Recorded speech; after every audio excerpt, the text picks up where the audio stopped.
The crisp autumn morning light poured down onto the quiet residential streets of Brookline, a suburb of Boston.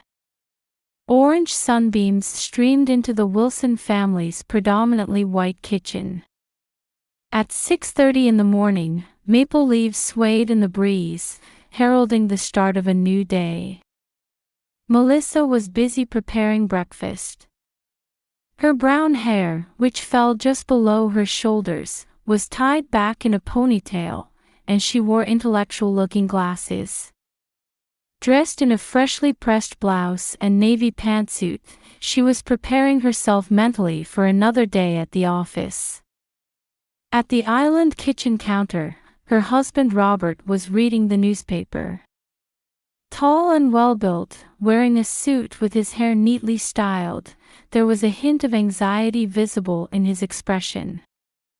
Next to him, their 7-year-old daughter Amy was eating her breakfast cereal, her blonde twin tails swaying as she moved. Her big blue eyes sparkled brightly, and her school uniform blazer was perfectly pressed. Melissa, who had an early meeting scheduled, apologetically spoke to her husband. "I'm sorry, but I have an early meeting this morning. Could you please make Amy's lunch?" Robert looked up from his newspaper, showing an unusually gentle expression. "I'll be happy to make it. Let me act like a father for once." Hearing these words, Amy put down her cereal bowl and jumped up excitedly. "Yay! Daddy's making lunch." Melissa, who was always careful about managing her daughter's allergies, couldn't help but point to the pantry shelf while giving detailed instructions. "All the allergy-safe ingredients are on this shelf. Make sure to use the designated utensils. Absolutely no peanuts." Robert gently laughed and interrupted his wife's words. "It's okay. I watch you make it every day, you know." Melissa let out a deep sigh and relaxed her shoulders. Conscious of often being told she was too anxious, she said, "You're right. I'm sorry.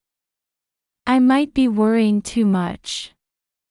Noticing her mother's concern, Amy gently took Melissa's hand in her small ones and said in a cheerful voice, "Mom, it's okay.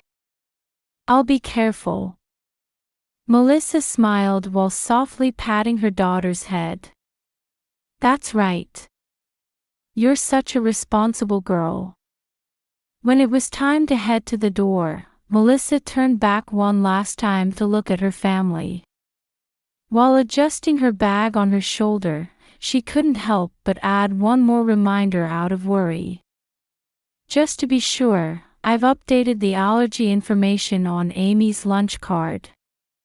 And make sure the EpiPen." Robert responded with his usual gentle smile. "I'll check everything. Have a good day at work." Amy waved both hands enthusiastically and called out in a bright voice, "Bye-bye." As Melissa hurried out of the house, she turned back one last time. The sight of her husband and daughter waving at the doorway was like a perfect picture of a morning scene. And yet, why? A small worry remained in her heart. The sound of the nearby Green Line subway echoed through the quiet residential area. Along the street lined with white New England-style houses, maple trees were beginning to show their autumn colors. Taking in this scenery, Melissa boarded the subway. On the train, she took out her smartphone, intending to send a message to her husband.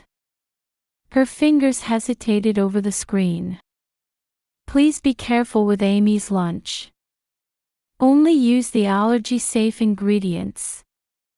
The thought crossed her mind that she might be seen as overprotective again. However, reminding herself that her daughter's safety was paramount, she pressed the send button. It should have been just another ordinary morning. The sunlight dancing through the glass-walled conference room played across the table. Melissa was explaining a new proposal to meet client requirements while scanning the documents displayed on the screen. The presentation was reaching its crucial point, and seeing her colleagues nodding along, she felt confident that today's proposal would be successful. That's when her smartphone, quietly placed on the table, began to vibrate. The moment she saw Baker's School displayed on the screen, Melissa's heart leaped. A call from her daughter's elementary school. Experience told her that calls from school rarely brought good news. "I'm sorry, it's from my daughter's school." As Melissa left the conference room, her hand trembled slightly as she held the phone to her ear. "Mrs. Wilson. We're calling about Amy." The school nurse's voice sounded calm, but Melissa could sense the tension hidden beneath that quiet tone. "Amy lost consciousness during lunch period. We suspect it's an allergic reaction." The moment she heard those words, Melissa's mind went blank. "We're arranging for an ambulance now. She'll be transported to Beth Israel Deaconess." The nurse continued explaining, but to Melissa, it sounded like someone talking from far away. Right now, she needed to contact her husband. With trembling fingers, she dialed Robert's number, but only got his voicemail. She tried again with the same result. Clutching her phone desperately, Melissa returned to the conference room. "I'm sorry, my daughter collapsed. I need to go to the hospital." Her boss Jennifer immediately stood up and placed a hand on Melissa's shoulder. "Go to her. We'll handle things here." As Melissa left the conference room, she could feel her colleagues' worried gazes on her back. While waiting for the elevator, she kept trying desperately to reach her husband. Finally, on the fifth try, Robert answered. "Amy collapsed. I need to get to the hospital." In response to Melissa's almost shouting voice, Robert's reply came surprisingly calmly. "I'm in an important meeting right now. I'm busy, so handle it yourself." Upon hearing those words, Melissa felt all strength leave her body. Leaning against the elevator wall, she tried to confirm her husband's words again. "Amy collapsed. They said it might be an allergic reaction." "I heard you. But I really can't leave right now. You can handle it, right?" After the call ended, Melissa's expression, reflected in the elevator's security camera, was a mix of anger, anxiety, and sadness. When she got outside, the early autumn sunlight felt blindingly bright. Seeing the line of people at the taxi stand, Melissa immediately changed her mind. There was no time to wait for a taxi at this hour. She took off her shoes, held them in her hand, and started running. She ran with all her might to the Longwood subway station. She needed to get to her daughter as quickly as possible. On the train, Melissa tried desperately to maintain her composure. But various thoughts were swirling in her head. How did this happen? Why hadn't she noticed something was wrong? On her phone screen, the message she had sent that morning remained unread. The few dozen minutes it took to reach the hospital felt like an eternity to Melissa. Each time the train stopped at a station, she felt her heart constricting. Finally arriving at Longwood Medical Area Station, Melissa started running again. Passing through the emergency center's automatic doors, she immediately spotted Amy. Her daughter looked smaller than usual lying in the treatment room bed receiving IN4. Her face was swollen, and what looked like hives had spread down to her neck. "Mommy." Seeing her daughter calling out in a hoarse voice, tears welled up in Melissa's eyes. Grabbing Amy's small hand, she finally managed to speak. "I'm sorry. Mommy took so long. She's stable now, don't worry." The voice from behind came from a middle-aged female doctor in a white coat. Her warm tone helped ease Melissa's tension slightly. It was anaphylactic shock, but thanks to the school's quick response, it didn't become critical. The EpiPen was used at the appropriate time. As she listened to the doctor's explanation, relief and anger intermingled within Melissa. Her daughter had survived. But why did this happen? And above all, why wasn't her husband here? Outside the window, the afternoon sun streamed into the hospital room. Amy's blonde hair shimmered in the soft light. Looking at this scene, Melissa tightly gripped her daughter's hand, trying to suppress her doubts about her husband. Even after Amy's condition had stabilized, Melissa couldn't leave her daughter's bedside. As night fell, her husband's message was brief and businesslike. Sudden business trip came up. "How is Amy doing?" Despite their daughter having been in life-threatening danger, that was all he said. Melissa didn't reply, continuing to hold the sleeping Amy's hand. Through the hospital room window, Boston's nightscape twinkled like a cluster of small lights.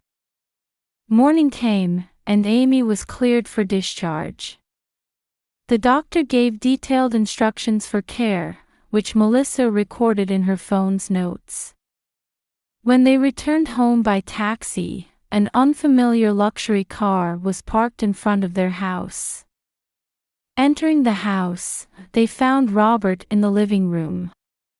He wore the same suit as yesterday, now noticeably wrinkled. His usually neat hair was disheveled. An opened whiskey bottle sat on the table. "Daddy, I'm home." When Amy called out cheerfully, Robert smiled with a tired expression. However, his eyes seemed unable to look directly at his daughter. The room held the warm staleness of alcohol. "Amy, could you rest in your room for a little while?" Melissa's voice was quiet but firm. After seeing her daughter up the stairs, she stood in front of her husband. "What happened yesterday?" Robert didn't answer. Only the sound of ice cubes rolling in his glass broke the silence. "Our daughter was taken away in an ambulance." "Why?" "It was an important meeting." Her husband's words rang hollow, as if he were trying to convince himself. Melissa went to the kitchen and picked up yesterday's lunchbox. "You made this lunch, right?" Robert's shoulders trembled slightly. Melissa moved to open the lunchbox to check the leftover contents. That's when it happened. Her husband suddenly stood up and reached for the lunchbox. "Stop." His voice was desperate, unlike anything she had ever heard from Robert before. But the next moment, his movement stopped abruptly. His face contorted, and he made a gesture as if grabbing his throat. Noticing the change in her husband's condition, Melissa rushed to him. Robert's face was visibly swelling, and his breathing became labored. He stared fearfully at his own hand that had touched the lunchbox leftovers. "EpiPen." Unable to finish his words, Robert collapsed. Melissa immediately grabbed her phone to call for an ambulance. Possible anaphylactic shock. To Beth Israel Deaconess Emergency Center. Yesterday my daughter had the same symptoms. While on the phone, various questions swirled in Melissa's mind. Why was her husband showing the same symptoms as their daughter? Could it be? As the sound of approaching ambulance sirens became audible at the front door, Amy's worried voice echoed from upstairs. "Mom, I heard Daddy's voice. It's okay. Daddy's just feeling a little unwell. He'll be better soon." Feeling her own voice trembling, Melissa smiled up at her daughter. The paramedics arrived, and the living room was suddenly filled with urgent activity. Her husband being fitted with an oxygen mask and lifted onto a stretcher. His hand still had remnants of the lunchbox contents on it. In the ambulance heading back to the hospital, Melissa held her husband's hand and thought. Amy's allergies. Her husband's extreme reaction. His unnatural behavior yesterday. And his reaction to the lunchbox today. Everything seemed to be pointing to some bigger secret. The Boston cityscape passed by the ambulance window, taking the same road to the same hospital as yesterday. However, she had a feeling that today, a completely different truth awaited them. Melissa sat in a hard plastic chair outside the treatment room. The same place as yesterday. The same scene. Except this time, it was her husband Robert, not Amy, lying on the bed with an oxygen mask. In the adjacent waiting room, Amy was being looked after by Melissa's colleague Jennifer. Listed as an emergency contact, she had rushed over between her work commitments. For the same symptoms to appear in both parent and child within 24 hours. The doctor's words brought Melissa's thoughts back to reality. The middle-aged physician was having a serious discussion with the female doctor who had treated Amy yesterday, pointing at a screen showing blood test results, occasionally glancing at Melissa. "Mrs. Wilson, may we speak with you for a moment?" The two doctors approached. The female doctor gently pulled up a chair and sat next to Melissa.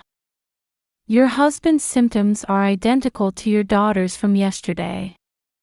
It's anaphylactic shock." Melissa nodded quietly. However, the weight of those words bore heavily on her heart. "Blood tests have confirmed that your husband also has a severe peanut allergy. The levels are almost identical to your daughter's." At those words, Melissa almost stood up. Her husband, who until yesterday had acted somewhat detached whenever the topic of peanut allergies came up, who had been cooperative with Amy's allergy management but always seemed somewhat hesitant, and his unnatural behavior yesterday.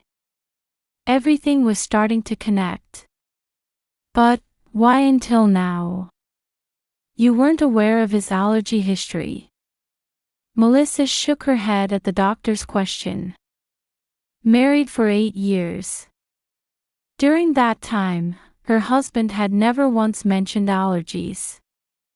Rather, he had seemed to enjoy all kinds of food. They had even eaten out frequently. The treatment room door opened, and a nurse came out. "The patient has regained consciousness.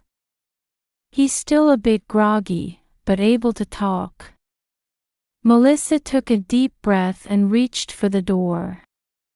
Entering the room, Robert on the bed looked incredibly vulnerable, nothing like his usually dignified self. The swelling in his face hadn't completely subsided. "Melissa!" her husband called out in a hoarse voice. In his eyes, Melissa saw a depth of sadness she had never witnessed before. "There's something I need to tell you." Robert tried to sit up, slightly moving his arm with the fore. Melissa hurried over to support his pillow. I've had a peanut allergy since childhood. Severe symptoms, had to call ambulances many times. As her husband began speaking, his voice gradually regained its strength. However, each word carried the weight of years of secrecy. At school, I was bullied because of it. Disgusting, weirdo, they'd say. School lunch, field trips, eating out with friends, I was always treated differently. I never knew being different could be so painful. As her husband's words faltered, Melissa quietly placed her hand on his. When I started college, I decided to change everything. I never told anyone about my allergy, took extreme care with food. At parties, I'd pretend to eat and secretly throw it away. That's how I played the role of a normal person. But why didn't you tell even me? I was ashamed. I couldn't bear the thought of someone as perfect as you knowing about this defect. Melissa caught her breath. She could see tears glistening in her husband's eyes. And then Amy was born. When she showed the same symptoms, I thought it was because of my genes. Robert's voice trembled. Yesterday's lunch. I added a tiny amount of peanut oil. I thought if she could gradually get used to it, Amy wouldn't have to go through what I did. Even though there was no medical basis for it, I was just desperate. After his confession, Robert sank deep into the bed. The afternoon sunlight streaming through the hospital window cast long shadows between them. And I made and ate my portion too. I intended to share the same fate as Amy. When she heard those words, something broke inside Melissa. Anger, sadness, or deep love. As various emotions washed over her, all she could do was silently grip her husband's hand tightly. 1 month later, on a Saturday morning, the Wilson family's kitchen was filled with the sweet aroma of pancakes. While Melissa handled the frying pan, Robert carefully measured ingredients beside her. Amy watched them both, resting her elbows on the kitchen counter. Next is powdered sugar. Wait, that measuring spoon was used for flour. Ah, right. Sorry. As Robert hurriedly switched to a different spoon, Melissa smiled gently. In this past month, their family life had changed significantly. Food management had become even more strict, and all kitchen utensils were now categorized and stored separately. What might seem like tedious tasks had become important daily routines for the family. Dad, we have allergy class today, right? Robert nodded at Amy's question. The food allergy class at Beth Israel Deaconess. Today was a special program for parents and children to attend together. Is Mom coming too? Of course. We're all going to learn together as a family. Melissa answered while transferring pancakes from the frying pan to plates. The pancakes, made with soy milk and allergy-safe ingredients, looked and smelled just like regular ones.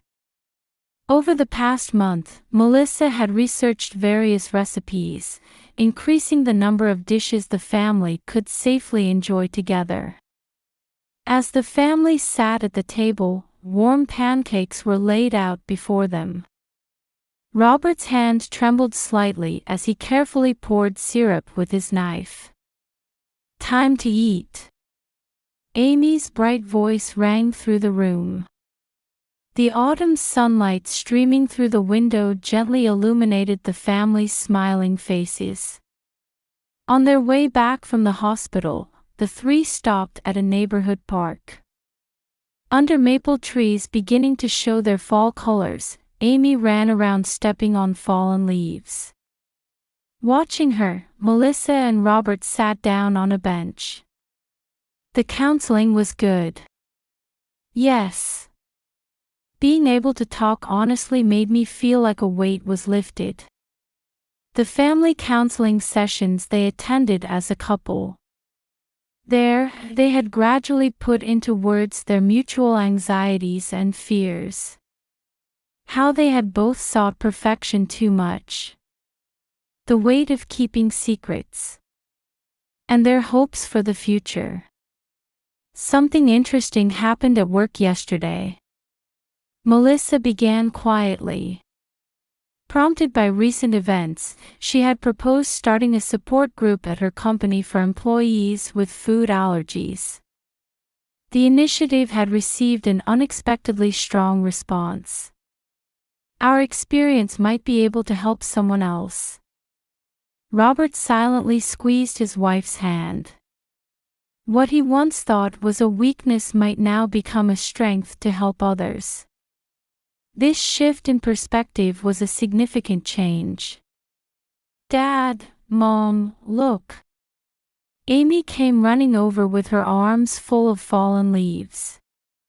The red and yellow leaves sparkled in the sunlight. They're beautiful. They really are. The moment they spoke in unison, Amy threw all her collected leaves high into the air. Her clear laughter rang out amidst the rain of falling leaves. Watching that smile, Melissa reflected. There's no such thing as a perfect family. But being able to acknowledge each other's weaknesses and support one another, that must surely be what happiness is. The three cast long shadows in the twilight park. The footsteps of people hurrying home. The distant sound of the subway. The familiar scenery looked somewhat different today. Tomorrow would begin another new week. Some things would change, others would stay the same. What was certain was that this family was gradually, but surely, discovering their true strength. Holding Amy's hands on both sides, the three began walking. In the autumn twilight, the family's shadows merged into one. It seemed to herald the beginning of a new story.